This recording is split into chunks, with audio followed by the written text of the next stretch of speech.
nosotros. Él es asesor pedagógico del ministro de Educación, el doctor Jaime Saavedra. Bienvenido, Lucho. Hola, estamos ¿cómo estás, Paul? felices de estar contigo. Pero antes tenemos una sorpresita, Lucho. Hemos preparado una encuesta porque queremos entrar un poco en calor en la discusión que vamos a tener el día de hoy. Y la pregunta con la cual nos hemos acercado a un grupo de profesionales, hemos salido a la calle a preguntarle, básicamente es si se consideran personas competentes en el oficio o actividad que ellos realizan y por qué. Entonces el centro de la pregunta es el tema de la competencia, que es un poco lo que vamos a discutir el día de hoy con Lucho y con otras intervenciones que hemos preparado para el día de hoy. Entonces damos pase a las encuestas que hemos preparado.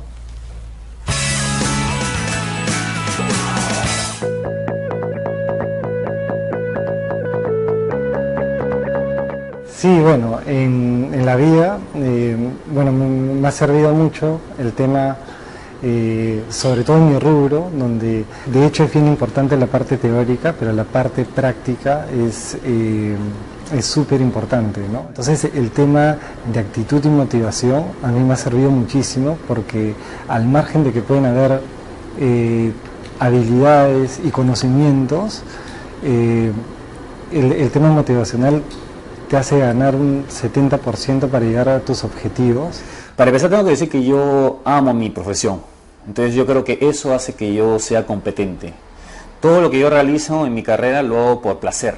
Eso hace que yo no me quede contento con lo que tengo, sino siempre quiera aprender más, siempre quiera profundizar más en mi carrera, siempre quiera trazarme retos más altos. Entonces yo creo que el placer está muy relacionado a lo bueno que puedes ser tú en tu carrera. Sí, sí me considero competente, porque yo brindo todos mis conocimientos adquiridos universitarios, que en realidad es el 50% de toda una carrera, y de ahí las experiencias profesionales que me han ayudado bastante, me han ayudado a adquirir conocimientos de cada persona, de cada jefe, de cada subordinado, para yo llegar a realizar mis tareas, mis labores, lo que me encomiendan muy bien, ¿no?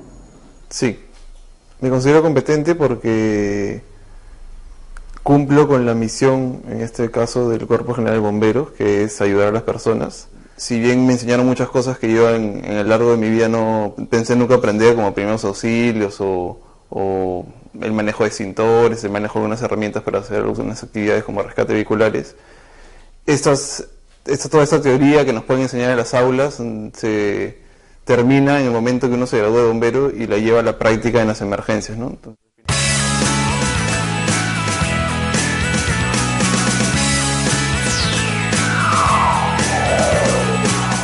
Bueno, como hemos podido ver, digamos, ha habido una multiplicidad de profesiones y de labores que nos han ido contando un poco cuál es la visión que ellos tienen sobre qué es ser competente para ellos, cómo es que ellos aplican una competencia en su desarrollo profesional, personal, en su labor cotidiana. Pero también hacen esta distinción entre la teoría y la práctica. Entonces, de repente, Lucho, nos puedes ayudar un poco entrando en este tema. O sea, la competencia es una competencia teórica, es una competencia práctica. ¿Cómo podemos comenzar a distinguir este tema? Mira, el asunto, a pesar que es un tema que se ha discutido mucho en los últimos 20 años aquí en el país y en muchos lugares, yo creo que es bastante simple en el fondo. Una persona competente es una persona que pone en práctica lo que conoce, es decir, la información que maneja, los conceptos que domina, las habilidades que tiene, y los pone en práctica enfocándose en la situación que tiene que resolver. Una persona que está con los ojos abiertos al tipo de situación que le plantea un desafío y que sabe cuánto de lo que conoce o de lo que sabe hacer bien le puede servir en ese momento, esa es una persona competente. Y ahí tiene mucho que ver muchas de las cosas que se han dicho aquí, el elemento motivacional. Víctor Isla decía, yo amo mi profesión, por eso es que me considero una persona competente y estoy planteándome siempre nuevos retos. Las personas aprenden a ser competentes enfrentando retos. En el colegio, los chicos pondrían a prueba sus habilidades si tuvieran la oportunidad de enfrentar retos que realmente sean relevantes para ellos. Y ese es el tema. Finalmente, nadie aprende a ser competente fuera de la acción. La competencia, para responder tu pregunta, entonces, no se juega en el plano teórico. Si bien es cierto, la teoría, yo tengo que conocer teorías y tengo que desarrollar también una serie de habilidades, pero la definición de mi posibilidad de ser competente es en la acción, cuando yo demuestro esta capacidad para utilizar esas habilidades y esos conocimientos en una situación concreta.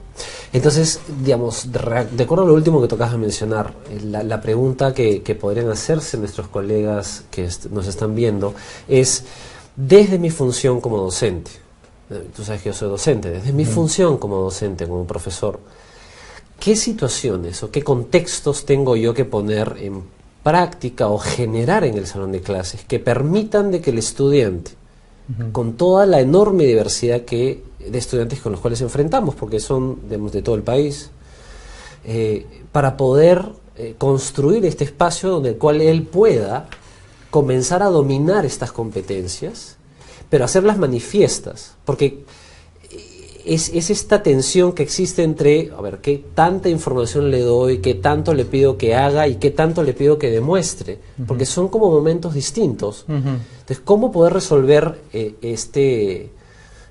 esta situación problemática para el docente, para poder generar un contexto en el aula donde los estudiantes puedan mostrar esa competencia?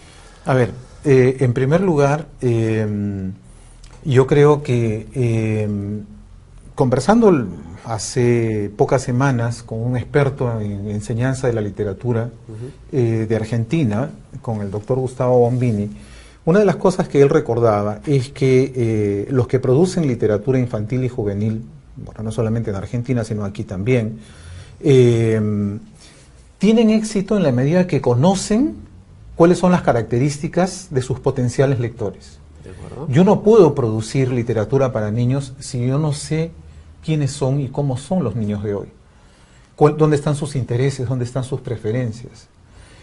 Alguien que se arriesgue a hacer literatura para niños sin conocer cómo son los adolescentes de hoy y quiere escribir cuentos para adolescentes va a fracasar.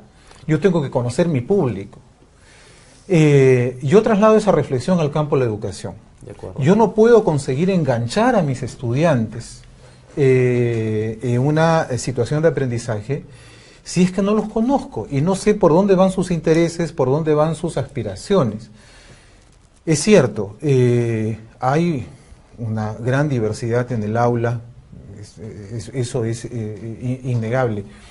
Pero mira, por ejemplo, en el campo de la escritura, una cosa es que los chicos produzcan un escrito copiando un texto que el profesor ha escrito en la pizarra previamente, y otra cosa es que los chicos escriban un texto contando una experiencia personal.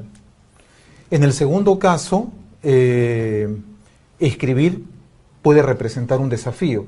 En el primer caso no, pues yo tengo que copiar una pizarra, la copio, y puedo copiarla como puedo negarme a copiarla también, porque eso no me reta. Claro. Solo tengo que transcribir. Pero si yo tengo que poner en palabras una experiencia, una emoción, una vivencia significativa en mi vida, tengo que encontrar la manera de construir el texto. Eso no está en ningún manual, no está escrito en ninguna pizarra, lo tengo que inventar.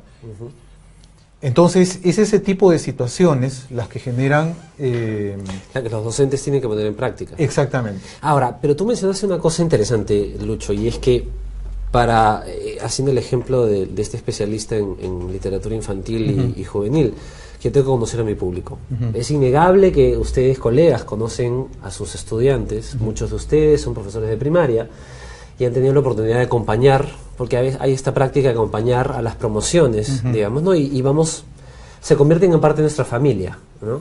Y en secundaria es un poquito más difícil, pero, digamos, también hay niveles de reflexión mayor y se pueden generar lazos de conocimiento por parte de nosotros docentes y los estudiantes.